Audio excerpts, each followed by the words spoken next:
Hey everyone, I'm Henry. Nice to meet you all awkwardly through Zoom. Um, my friends call me Henry, which is oddly enough was a nickname that I got in the army, and it's just kind of worked its way into the fabric of me these days. I spent 6 years in the army from 2002 to 2008 as a military police soldier. I went to Iraq twice during the Iraq War. 2024 marks 20 years since the first my first deployment. Despite the name, no actual freedoms were given to the Iraqi people. It wasn't even within the military's power to do such a thing. The American-led occupation didn't accomplish the lofty goals of installing democracy or bringing peace to Iraq that President Bush or military leaders set out for the conflict, despite the devastating number of Iraqis killed, wounded, and displaced from their homes, along with casualties, injuries, and hardships among American troops. And I do encourage you all to, if you have the chance, to spend some time talking with the veterans and people in your class to, that after I'm done, there may be a lot of context here that they can attach to. So please take that time if that's a possibility. Professor Noam Chomsky talks about a process called manufactured consent, which is the idea that the American military, its intelligence agencies, its politicians, and its media platforms use a carefully created propaganda plan to convince people like you and me that war is necessary when it's not, that murder and destruction are options of last resort when they are often used first and foremost, that small groups of American troops or small little bases around the world, which the US has over 800 of, would never bring the US into a major war through their presence or actions, and that America as a country and as a government values life, whether that be the lives of Americans or non Americans. When in fact, Professor Chomsky talks about there being worthy victims and unworthy victims. Worthy victims, as portrayed in the media, are victims of regimes, friendly to U.S. interests, while unworthy victims are those who suffer at the hands of the U.S. or possibly one of its allies. A good example of this phenomenon can be seen right now through the lens of our ongoing conflict with Iran. Worthy victims would be the American troops who died alongside with citizens of our allies in that region, people from Kuwait, the UAE, Saudi Arabia, etc. Unworthy victims would be the Iranian civilians and troops killed, along with the Lebanese civilians that are currently being killed by Israel. And if you're a person who has even the faintest grasp of the value of individual human life, which I assume everybody in the room does, I hope that you cringe at this information. I hope that you look at this and ask yourself, why does our government feel that it's acceptable to do this? What permission did anyone, its citizens or its government period, give them to decide that we could arbitrarily categorize persons' lives as inherently worthy and inherently unworthy? And of course, the idea of changing a country into a democratic one through violence and occupation is not much different from believing one can have sex to preserve virginity. So let's take a moment here and just thinking for y'all that let's reflect on who you are right now and the value you possess. If you sit there in your class, you have a unique blend of traits compared with your classmates. Now imagine joining an organization that claims to value you, where you're told that you're considered an integral part of a team. And regardless of your specific role, you're told you're a valued team member. They provide you with brochures detailing all of the benefits of becoming part of this new team. Yet, this team introduces you to a completely different life, one that's hard to visualize until you're living it. Everything about your existence becomes about this new team. How many hours you work, being called into work at all hours, even if you're told this is your given time off, being sent almost anywhere around the globe and told that the local civilian population in one way or another is your enemy, being asked to hurt and kill other humans while tolerating others doing the same, even if it makes absolutely no sense. Doing hard, unforgiving work that can damage your body for the rest of your life. Sacrificing your body in its entirety to what ultimately doesn't protect you or your family or your country. Seeing your fellow soldiers treated like, or fellow troops, all the branches are culpable in this, treated like dog shit for minor problems. And the whole time you're being told that this horrifying environment is building character, is teaching you to deal with hardship and grow past it. All this and possibly more is awaiting folks who join the military. And again, this is all stuff that for the veterans in class that you guys could talk about, in terms of, what was it really like working those jobs? How did people really treat you? The gentleman who mentioned being an EOD tech, explosives ordnance disposal. I'm sure that you have some good insight on this about how many hours put in, how dangerous the work is, having not enough people. I always remember EOD, the explosive tech guys, were people that were always short-handed. They never had enough techs to properly do the safe job. But anyways, you guys could talk about that later. So in 2001, I joined the Army's Delayed Enlistment Program, which is a reservation system that holds a job slot for you until you get done with high school. This was right after the September 11th attacks, and I had grown up seeing the military as a path to becoming a better police officer or FBI agent, which is what I wanted to do at that point in my life. Or at least that's what the movies I grew up with telling me, that you watch no end of 80s and 90s movies, and you have cops and lawyers and all these other people who say, military service, you do that first, and it kind of builds a base onto your next thing, but they don't really talk very honestly about what that really means. I hail from a small town with limited economic opportunities, and my parents worked very tirelessly, but good, well-paying jobs were definitely scarce. And my family being able to pay for college wasn't a possibility, but I definitely wanted to go, and I saw how my dad suffered paying for his student loans. And then, of course, there was my family standing with the military, that I have a huge pedigree of relatives and people going back to World War One that were in the military. My great-grandfather fought in World War One. I have three grandfathers that served. Three of them were in World War Two, and one was also in Korea. That tradition continued with my uncle in the Air Force and Air National Guard, where he refueled planes at Fairchild Air Force Base. And my younger brother Andrew served for 6 years as a nuclear machinist mate on a submarine. And growing up, I saw them as heroes who answered the call of duty and made necessary sacrifices for our country.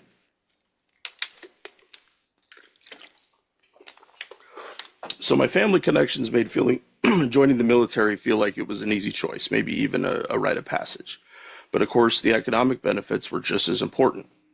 My dad talked about wishing that he would have joined when he was a young man, knowing the better pay and benefits, or at least compared to the jobs that he had had up until that point. But in a town of limited prospects, the military can often seem like a pipe dream. So enlisting wasn't specifically caused by being a naive young man or entirely by economic factors. Both played a huge role, as they do play a role in most people's choice to join the military. If you ask folks, that it's never usually one reason that they join the military, it's usually several. But back to post 9/11, I was sitting at MEPS here in Portland, Oregon, where I grew up, or close to where I grew up, on the 13th of September 2001. And MEPS, for the uninitiated, is the processing center that you go to in the course of being recruited into the military, and they put you through a huge battery of medical and psychological tests to see if you are able to join, that you don't have any ailments that's going to hurt you down the line or anything like that. And there they had these huge TVs set up, which is really weird these days because TVs have become so much smaller despite having huge screens. But, remember the big ones with the big back ends. And they were all turned on to the news. We were all sitting there staring at the news. And MEPS is a boring place. You wait hours and hours between your given tests. So we just sat there staring at the screens, just watching the fallout. Everybody's eyes glued to it. Every station at that point had 24-hour coverage of what was happening there. We saw firefighters and first responders trying to rescue anyone they could. Huge plumes of smoke and pieces of the World Trade Center burning in the background. Now, I had already been working with a recruiter for a while before this happened. It wasn't my impetus for wanting to go in the military, but it did change it a little bit. This was a different type of reason to join, and one that a lot of other folks grabbed onto, to try to right the wrong of the September 11th attacks, to enact some measure of justice on the people who committed that heinous crime. You'll find no end of veterans who, in the 9/11 era, say that this was a major factor for joining, and it was kind of my generation's no point of no return as far as commitment to that idea. Now, a war has a series of points of no return, as does a person joining the military. A war unleashes a set of horrors upon its victims that are only unique in that they combine all other types of violence together. You physical and kinetic violence, social violence, psychological violence, intergenerational, environmental violence, political violence, sexual violence. Each of these things can happen outside of a war, but inside of it, they all have a place. They all have a role to play. To make it simple, let's start with the idea that you can't unring a bell. Starting a war is a bell you can't unring. There's nothing from the moment that it begins till it ends. There is no way of going back to where that place or that person was in trying to deal with that. They simply have to live with what's happened. And joining the military is also a bell that you can't unring. You've signed on that dotted line and you're owned by the military for the duration of your contract. And once you've signed, you volunteered to not only be victimized by this violence, but potentially to be found among its perpetrators. In fact, it would be more honest to say time in the military is in and of itself a form of violence, a type of cultural and psychological violence created inside to create even more violence outside, not unlike dealing with the behavior of a fraternity. It's easier to dehumanize others when you yourself are constantly being dehumanized. It certainly doesn't impact everyone the same, but one way or another, being in the military would change who you are. And those changes aren't active choices that you're making. They're the choices of the military, how to utilize your manpower and skills in the pursuit of their endeavors. Now, there's one more point of no return here that we have to acknowledge, and that is the creation of an enemy in one's mind, maybe even a mental declaration of war through the concept of othering. Up until that point in my life, I'd never had cause to hate or hurt anyone. I never experienced something that would condone war, occupy to lay siege on a perceived enemy. And even if I had, what's the justification for doing it even more? But this day, this event was seen as my generation's Pearl Harbor, a surprise attack causing massive casualties on Americans. And the people of that time, myself included, took 9/11 to be a sort of wake-up call and a call to arms. What we didn't do, what wasn't asked of ordinary people, was the limits. How do ordinary Americans like yourselves prevent the U.S. from using its military to kill, maim, and displace foreign citizens? Our tax dollars pay for the military. Why shouldn't average people get a say in how their money is being used to fuel the war machine? So the Bush administration took the sentiment surrounding 9/11 and they used it to send hundreds of thousands of troops to Afghanistan and Iraq in what he coined the global war on terror. And of course, terror and terrorism is a nebulous term that could be almost anything. It does have a specific definition, but these days it's used so much and so frequently that it's basically lost any meaningful definition. Suddenly, 9/11 and the violence, the death that day was overshadowed by the ongoing carnage happening in Afghanistan and Iraq. So much so that President Bush decided it was unacceptable to broadcast the return of coffins stateside, even though returning coffins and their visibility on the nightly news, thanks to people like Walter Cronkite, was a hugely visible reason as to why the public was able to affect ending the Vietnam War. Now, after 9/11, Bush and Cheney decided to tell everyone Iraq had weapons of mass destruction, chemical and biological weapons, and ties to Al Qaeda. They lied, and this has been proven. The real reason has a massive history going back decades. When you look at the need for oil for industry and for the military from both the U.S. and Europe, how the oil-rich region of the Persian Gulf as a whole is targeted, it's fairly simple to see that the U.S. interests in this region of the world are not for self-defense, but to protect its interests. In other words, the wars that we started after 9/11 had almost nothing to do with the reality of why it started. It was entirely an excuse. Now, by what metric did Bush send his countrymen off to die? A very small portion of the people in Afghanistan were responsible for the 9/11 attacks, the majority coming from Saudi Arabia. But what did America do?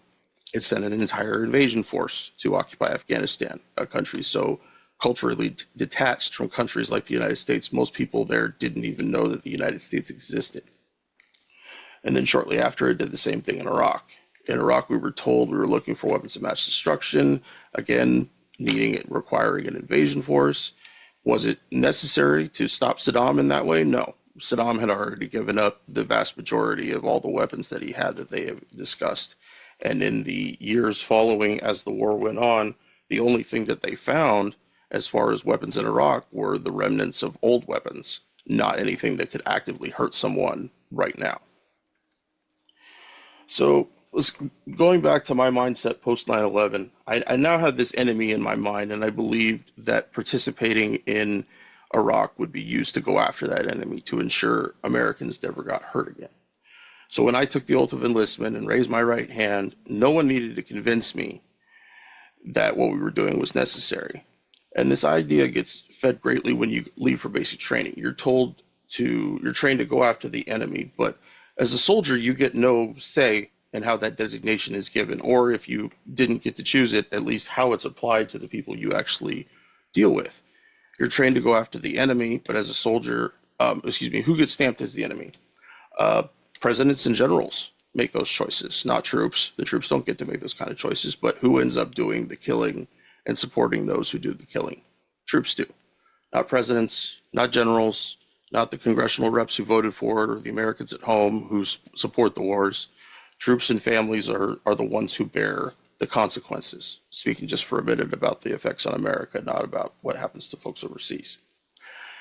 You don't see presidents or generals stuck at home with severe PTSD or missing limbs.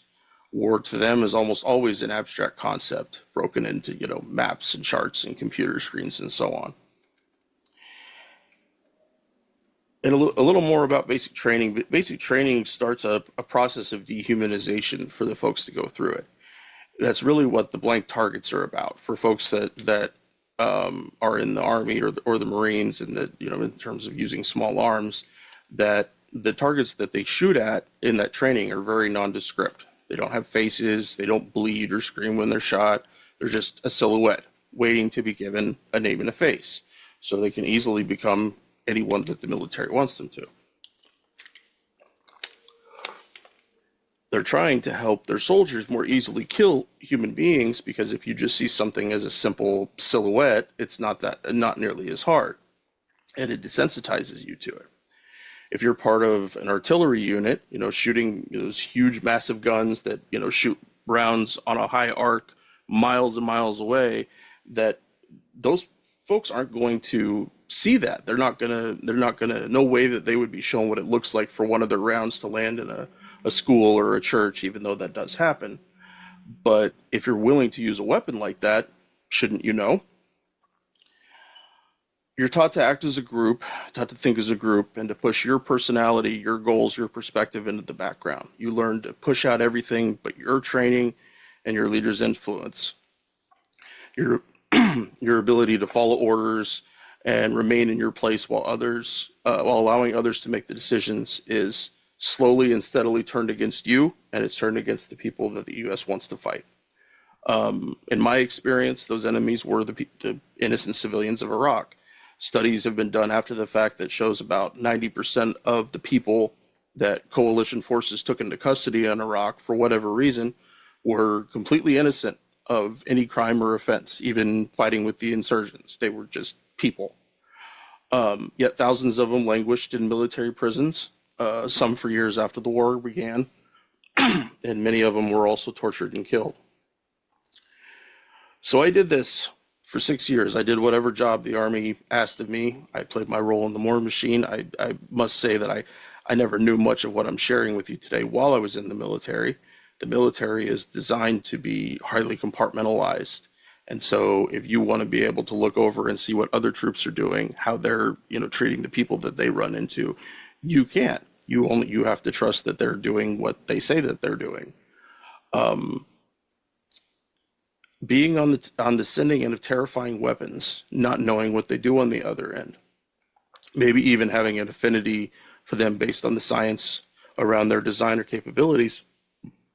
As a kid, I made a website for a computer class showing various types of military aircraft, stealth bombers and all that kind of crap. And I thought they were badass, and that's why I chose them as for a project. But I never once thought about their effects of use on real people. And that doesn't just include the use of weapons. Aircraft and drones are frequently overhead, causing a whole host of social and psychological effects on the people that they're surveilling, even if they never drop bombs.